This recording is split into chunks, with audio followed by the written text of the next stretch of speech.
네, 2021년 10월 15일 이정훈입니다. 화천대유 사건 32번째. 개싸움 벌이는 꾼들과 개판 법원, 오늘의 제목입니다. 2009년 C7을 설립했던 대장동 개발 원년 주역이라고 할 수 있는 이강길 씨가 이번에 남욱 변호사가 미국에서 JTBC하고 인터뷰를 했습니다. 남욱 변호사는 천화동인 4호의 실소유주로 1,007억 원을 배당받은 것으로 알려져 있죠. 이강길 씨가 이렇게 이야기했습니다. 상식적으로 생각해봐요. 사업에 배제됐다는데 1,000억 넘는 배당금을 챙긴 게 말이나 돼요? 네, 1,007억 원의 배당을 받았죠, 남욱 씨. 모든 책임을 정영학 회계사에게 몰아가려는 것입니다. 남욱하고 정영학은 같은 편인 것 같은데 또 거기에도 또 다른 게 있다는 것을 이강길 씨는 보이는 모양입니다. 부동산 개발 사업에서 수익으로 직결되는 지분만큼 민감한 문제도 없습니다. 2010여 년에는 어떤 결정도 하지 않았고 사업에도 참여하지 않았다면 남욱 씨가 이렇게 주장했죠. 어떻게 자신의 지분을 1,007억이나 가져갈 수 있겠습니까? 라고 말했습니다. 네, 저희처럼 바깥에서 보는 사람과 달리 이강길 씨는 더 많이 보겠죠. 그리고 이강길 씨는 남욱 씨가 했던 대장동 토지 민간개발하기 위해서 수행했던 그 업무에 대해서는 남 변호사가 토지만을 담당할 이유가 없다.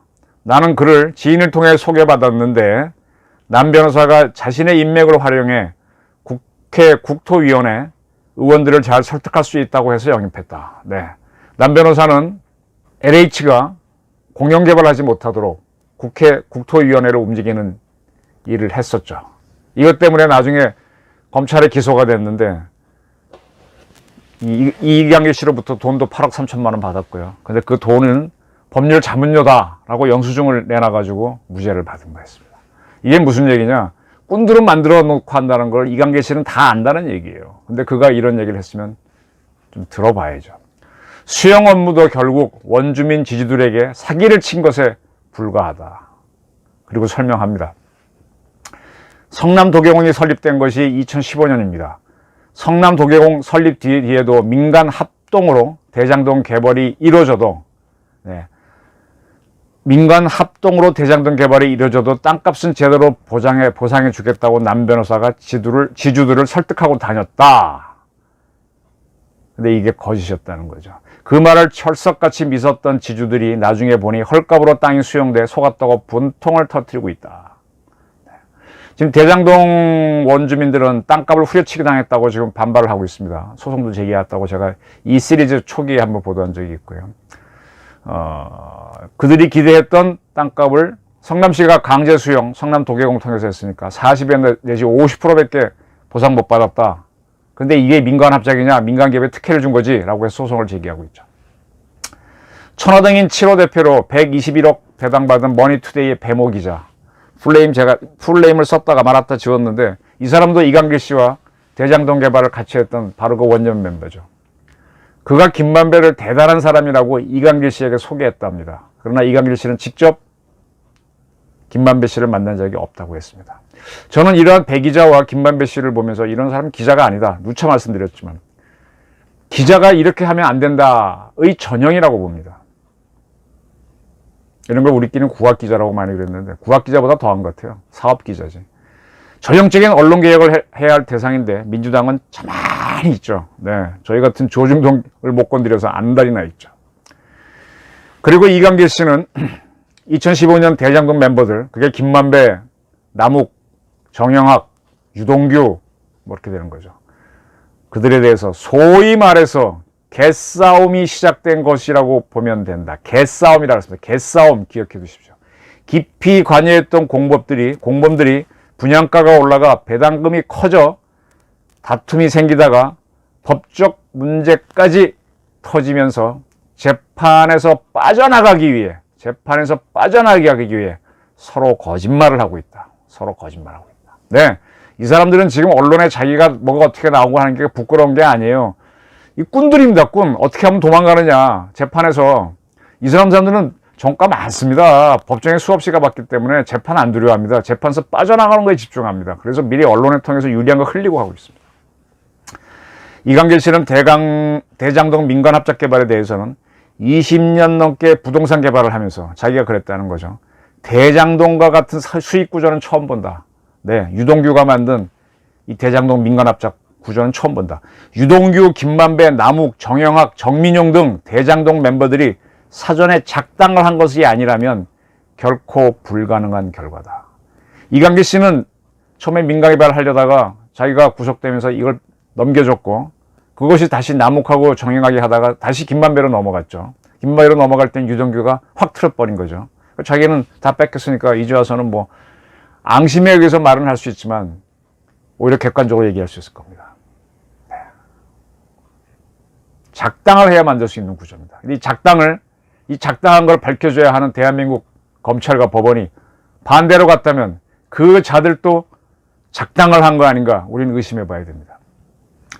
김태규 변호사, 울산과 부산에서 판사 지냈던 분이죠. 꽤 바른 말을 하고 법복은 유니폼이 아니다라는 책도 썼죠. 제가 한번 소개한 적도 있는 그런 변호사인데 부장판사 출신입니다. 그가 이번에 김만배 씨에 대한 구속영장 청구를 법원이 기각했죠. 거기에 대해서 페이스북에 이런 제목의 글을 썼습니다. 상식 따위는 개나 줘버리는 법원. 제목이 이렇습니다. 참 자기 친정인데 제목을 세게 달았습니다. 한번 쭉 화면에 띄워놓은 걸 보시면 좋은데요. 주요 내용만 일러드리겠습니다. 박근혜 정권 사람들을 치던 이른바 적폐 수사 당시에는 검찰이 영장을 신청하기만 하면 척척 영장을 발급해 줬기에 영장 자동 발급기라고 불렸었다. 대한민국 그 당시의 법원은. 그런데 이 법원이 이 정권에 부담이 되는 사건만 오면 희한하게도 동전만 잡아먹고는 영장을 발급하지 않는 고장난 자동 판매기가 된다. 이번에 김만배 영장을 기각하면서 김만배에게는 피해자의 방어권을 보장할 필요성이 큰 반면에 어쩌고저쩌고 하면서 영장을 기각했다 그랬습니다. 그리고 김 변호사는 이렇게 썼습니다. 전 정권의 대통령과 대법원장, 그 박근혜 대통령과 양 대법원장 얘기하는 거죠. 대법원장은 방어권 보장의 필요성도 없고 구속의 필요성도 충분해서 그래서 때려잡을 명분이 넉넉해서 영장을 발부하였나 되짚어보자. 네. 이 사람들한테는 방어권을 보장할 필요성이 없었나요? 구속을 무조건 해야 할 만큼 뭐 증거인멸이나 도주의 우려가 있었나요? 묻는 거죠. 이명박, 박근혜, 양승태의 변명이 수천억 원을 해먹은 부동산 개발업자의 핑계에도 미치지 못할 정도로, 그래서 그렇게 편하게 영장을 박근혜, 이명박, 양승태한테 발부하였나 따져보자입니다. 이렇게 묻고 있습니다. 그들이 증거를 숨겼나요? 그들이 얼굴이 알려지지 않아 국내에 잠적할 가능성이 있었나? 또 아니면 해외로 도피할 가능성을 있었나? 시도나 했나? 이렇게 물었습니다.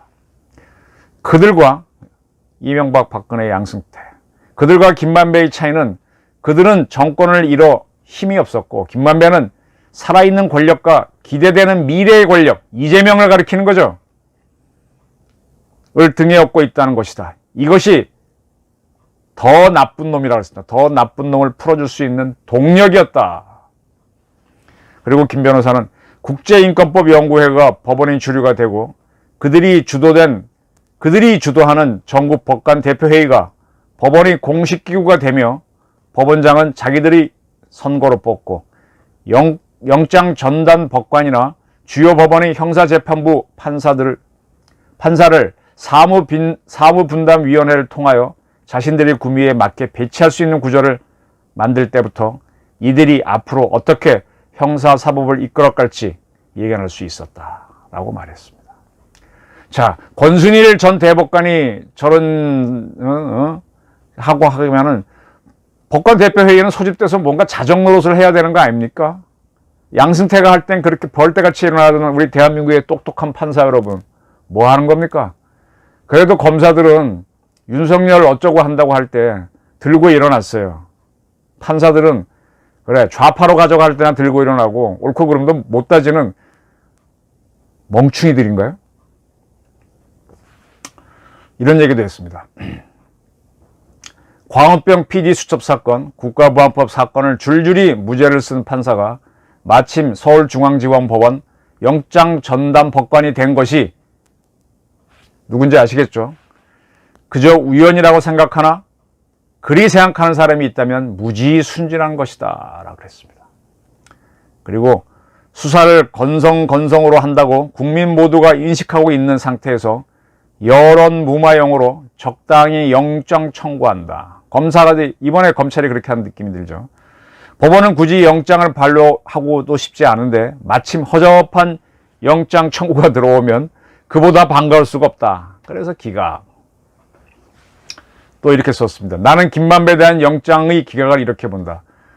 정권이 법원개혁과 검찰개혁을 떠들 때, 그래서 김명수 대법원과 김호수의 대검찰청이 만들어질 때 이 나라의 사법정의는 없고 오로지 정권의 주구들만 앞잡이들이죠. 개들만, 주구란 거 달리는 개죠. 앞에 달리는 개. 주구들만 남을 것이라고 얘기를 하였다. 그것이 현실화되는 장면을 오늘 또 목격하는 것이다. 이미 이 정권이 말아먹은 법치주의는 오늘도 깰 기미가 없다라고 썼습니다. 다시 한번 화천대유 사건, 대장동 게이트를 거꾸로 돌려보겠습니다. 이 사건을 최초로 보도한 사람은 몇 차례 말씀드렸던 경기경쟁신문의 대표기자 박정명입니다. 그가 기자수첩 이재명 후보님 주식회사 화천대유 자산관리는 누구 것입니까? 라는 제목으로 기사를 썼던 것은 지난 8월 30일입니다. 8월 31. 오늘은 10월 15일, 한 달 보름이 지났습니다. 그때는 이게 매체력이 약했는지 크게 요동이 없었는데 주간조선에서 이걸 보도한 게 9월 14일입니다. 그리고 바로 모든 언론이 따라붙었습니다. 그리고 저 이정훈도 화천대유 사건 시리즈를 현재까지 32회째 끌고 오고 있습니다. 물론 하루에 두세 개 한 적도 있지만 그전에 놓쳤기 때문에 한 달 이상 끌고 왔습니다. 보도해 왔습니다. 그런데 서울중앙지법원의 문성관 영장 전담 부장판사는 김만배 상대로 피의자 신문 진행한 뒤 피해자의 방어권을 보장할 필요성이 크다라고 그랬습니다. 한 달 반이 지났습니다. 제가 보도한 것보다 한 달이 지났습니다. 이들은 꾼들입니다. 김만배는 법조 브로커 기자입니다. 권순일과 박영수, 법원과 검찰의 유명한 한자락했던 사람들을 고문으로 데리고 온 그런 법조 브로커입니다. 근데 방어권을 더 보장해 주라고 법꾸라지인데, 차라리 저는요, 나는 김만배 편이지 이렇게 선언하지 그랬어요. 우리 영장 전담 판사님. 피의자 방어권을 보장할 필요성이 크다. 그죠? 좋습니다. 아까 거기에 대해서는 우리 김태규 부장이 그렇게 하면은 왜 이명박 박근혜 이에 대해서는 그걸 안 했냐고 물었지 않습니까? 언론의 보도가 한 달 이상 쏟아졌는데도 가만히 있었어요. 이강길 씨 말처럼 이들은 프로국군입니다. 50일 동안 보도가 쏟아졌는데 이들이 가만히 있었다고 보면 정말 착각입니다.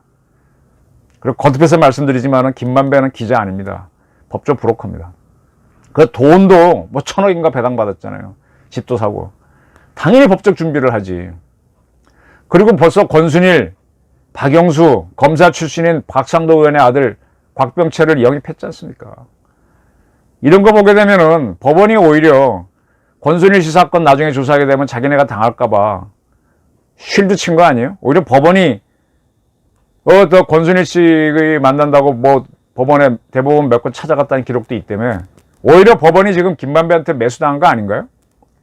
의심은 그렇게 해봐야 되겠습니다. 김만배를 이러니까 정말 법원 보호하라고 개판이 되는 겁니다. 이게 개싸움입니다. 개싸움은 대장동 게이트에 관련된 사람들만 벌이는 게 아니라 법원도 검찰도 개싸움에 들어간 것 같습니다. 개판. 상식당에는 개한테 준 그런 법원이라고 김태규 변호사는 일갈했습니다. 자, 검찰도 느릿느릿 아까 말한 대로 8월 30일 날 첫 보도가 나오고 9월 13일 날부터 수많은 언론이 떠들었는데 검찰 움직이지 않았어요. 경찰만 FIU가 화천대유에 동원해서 김만배가 400몇 억 빌려가서 회계 처리가 이상한 게 있어서 용산경찰서만 느리느리 수사하고 있었죠. 근데 이렇게 9월 13일 이후 집중 보도가 나는데도 움직이지 않다가 9월 27일 날 정영학 씨가 신고를 한 후 변호사와 함께 중앙지검 찾아간 후 그 다음에서야 비로소 수사팀을 만들어 움직였습니다.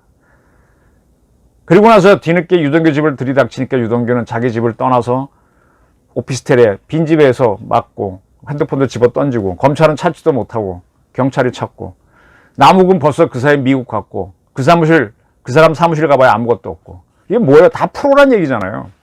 근데 김만배한테 방어권을 더 주라고 진짜 법원 이 판사 한통속 아닙니까?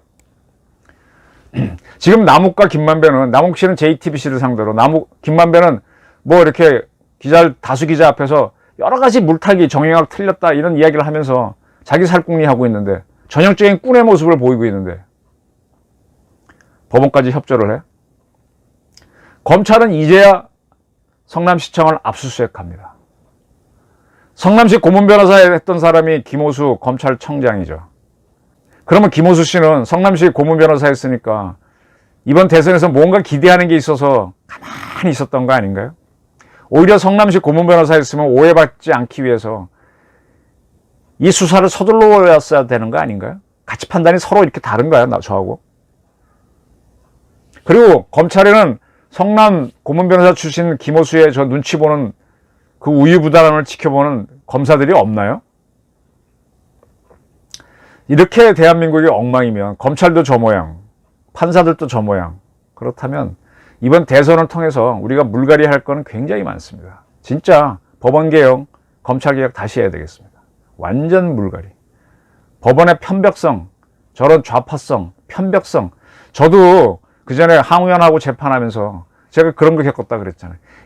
제가 이렇게 누구 말을 익명으로 해서 인용을 해서 인용교 붙이고 썼어요. 근데 저를 잡기 위해서 그 판사가 뭐라는가 하면 이정호는 전문성에 관한 기자니 이 기자가 쓴 거는 인용을 했더라도 이 기자의 판단으로 봐야 된다. 따라서 이 기자가 이렇게 판단한 거다라고 해놓고 그게 무슨 얘기인가 하면 사고의 위험성과 뭐 폭발의 위험성이 있어 연기했다 이렇게 쓴 건데 근데 정부가 발표한 거는 비슷해요. 사고의 위험성과 뭐가 높아서 연기했다는데 이 두 개 문구가 다르니 허위 보도다 하면서 저한테 1,000만 원을 때린 판사가 있었어요. 정말 얄미웠는데 2심에서는 물론 당연히 뒤집어졌죠. 판사들이 그런 짓 합니다. 뭘로 하느냐? 자기의 판단과 양심으로 그렇게 합니다. 법관의 양심대로 판단하라고 돼 있죠. 그걸 과잉 해석해서 법치주의를 무시하고 상식을 무시하고 어떤 팩트를 무시하는 이런 판사들이 나오는 게 문제입니다.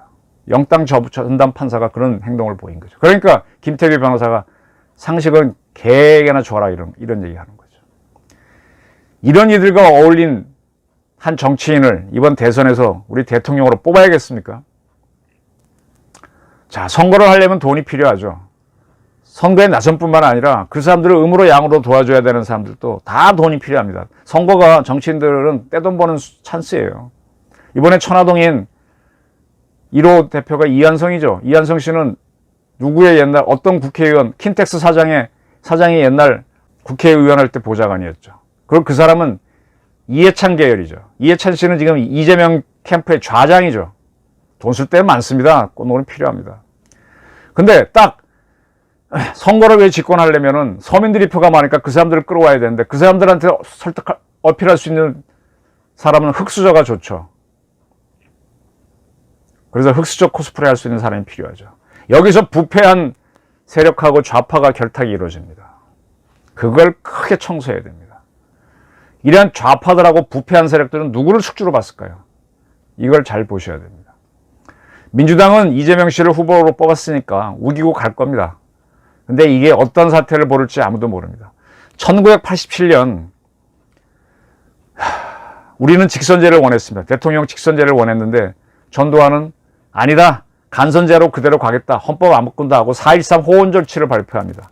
그때부터 벌떼처럼 일어나갖고 결국은 6.29 때 직선제를 받아들이는 항복을 합니다. 지금 이렇게 가는 게 6.29 같은 사태를 일으키지 말란 법은 없습니다.